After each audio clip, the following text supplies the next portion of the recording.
Welcome back. Now we're on to the second leg of our journey, right? Today we are gonna head out of Canada over to Washington and then across the ferry to kind of that northwestern Washington area. There's a rainforest, that sort of stuff. We'll see where we get. Maybe just Port Townsend, I don't know.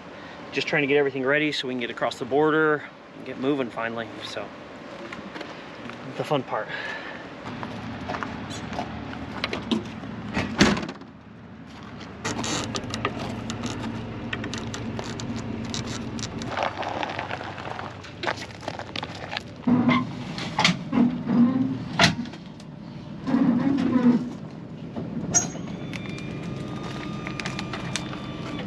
Make sure his pin went in all the way.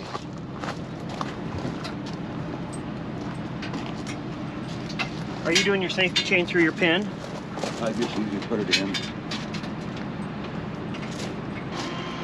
Bit of a longer process getting this big trailer tied on. Getting ready to do our border crossing. Just kind of waiting our turn. Hopefully it goes as smooth as coming into Canada. That went pretty slick. I don't think we have anything that's gonna slow us down too much, but you never know. Just seem to be waiting here now. Guys, we are back into the US. Yep, we're home. We're home. We had no issues. US is very picky, as well as Canada, about the avian flu going around and what type of vegetables, of course, fruit that you're packing with you in and out. But overall, we had a very nice border control person. Sometimes you just get an ass. They are just mad at the world. But this guy, he was really nice guy. Very nice. He did ask about major purchases, and luckily we only had fuel, so that was the only major purchase. So yeah, at like $2.22 a liter. Yeah. Which would round up to like $6-7 US. So he kind of had a chuckle at that, but yeah, no issues here. My parents didn't have any issues. They were in front of us. They went right through as well. He said, "Where you from?" We said Utah, and he's like, "All right, what brought you to Canada?" We said a family reunion. And he says, "By chance, were you with the people in front of us?" And I said, "Yes." So, but yeah, smooth sailing. Yeah, onward. Tally ho. Or as Kara's dad would say, time to beat feet.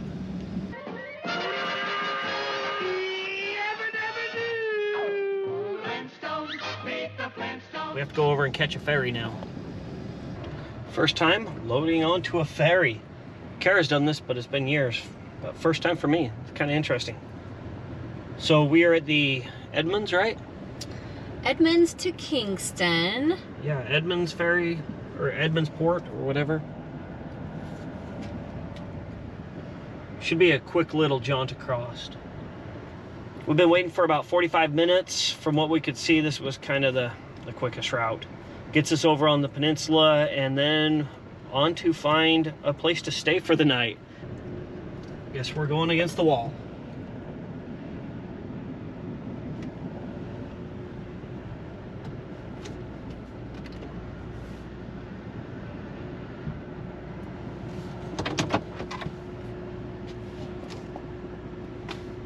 I guess we're here. Guess I have to pull forward a little bit more. This is a very new experience for me. Never done this, but that's what it's kind of what this whole thing's about, right? We do not have any reservations yet, and so hopefully we can find a place to stay when we get on the other side on the peninsula over by Olympia National Park. As we all know, there's so many RVers out now that maybe we should have made reservations, but we didn't know what day would be here or anything like that, so fingers crossed. It was about $90 though to do this. I don't know if it saved us anything rather than driving all the way down around through Seattle, all that sort of stuff, but it's a new adventure. So I don't know if you can see, we are right here at Linwood. We're cutting across to Kingston. And then we'll come across over a bridge here and then come up into here and hopefully find a place to camp, or we'll just keep on driving into the national park and see what we can find. I can tell Jesse is getting a little bit out of his comfort zone. Okay, bud, let's take about 20% offer over there, eh? I have done the ferry boat before many times, coming out of Washington or out of Canada across, being that I have family on the island. We've also done it with our old family fifth wheel. We've done it just via car, but typically we're on the ferry with our fifth wheel growing up. So what they'll do, they will get everyone parked. Once everyone is parked, they will then give us the good to go to get out of our vehicle, stretch, run upstairs. Typically it looks like an airport with seating everywhere. So we'll just do our ride across. I don't know how long it is, but yeah, maybe by then Jesse will have his nerves settled down. Well, I don't even think we're gonna get out because you can't open your door. Well, it's gonna be darn close. So I might have to crawl over. yeah. Maybe we'll just stay in the car. But anyways, we'll see as soon as they give us the okay. Passengers must disembark the vessel. In the event of a shipboard emergency, signals will be sounded from the ship's general alarm. Kara trying to crawl out. From the ship's whistle. If this should occur, you may be asked to proceed to one of the passenger assembly stations, which are located at both ends of the main passenger cabin.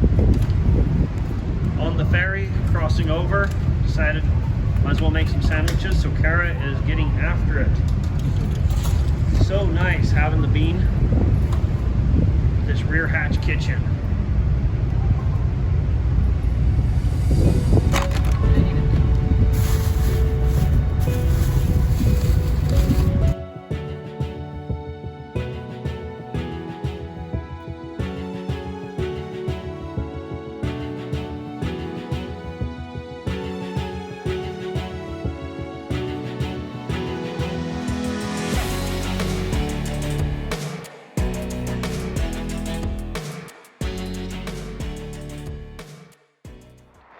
We found a spot. We tried a few different places and they were all full.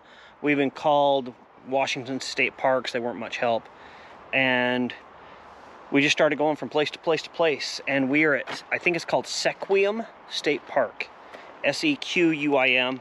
And this is one of the reasons we got the bean, is so that we could get in these smaller state parks without reservations in these amazing places. I don't know if you can see right there. Yeah, that's the ocean. Just right over my shoulder.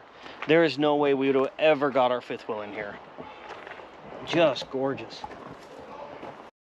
All right, so there's Kara and the bean. And here's the ocean. How cool is this? Just great. It has been a long day of driving. Getting across the ferry, which I've never pulled onto a ferry before. I mean, I've rode one across, but never towed a trailer. So that was a little bit of an experience, and getting across the border took a little while, and just everything. So this is awesome. Huge trees everywhere. Great little campground. Heck, we might have to go buy some $5 firewood just to have a fire here. But I think Kara has steaks for dinner, so that's the next step in the process, is let's get dinner going. All right, Kara, so what do you think? It's very nice. This campground offers full hookups if you want. Primitive, where you're just kind of no power, no water. Tenting. It's got a little bit of everything. An amazing view right there. Yeah. Gorgeous, tall old trees to keep you shaded. This little campground's got a lot to offer. It's a pretty good start to this week, right? Yes. Yeah. It is, because we had no reservations tonight. We honestly didn't know where we were going. We actually changed ferry plans, like within seconds of our exit, and we're so fortunate to find this right here. Now we have to think about dinner. That's what Kara has going back here in the galley. Look at that. Beautiful steaks. You may remember as we started this adventure, I left our Weber barbecue at home that we love doing steaks, all that on. We were gonna go buy another one, but then we found that we did have our Blackstone, and we decided, heck, we'll just make do with this. So we're gonna do steaks on the Blackstone tonight. Never used it for steaks, but we did get this nice cover. So cool.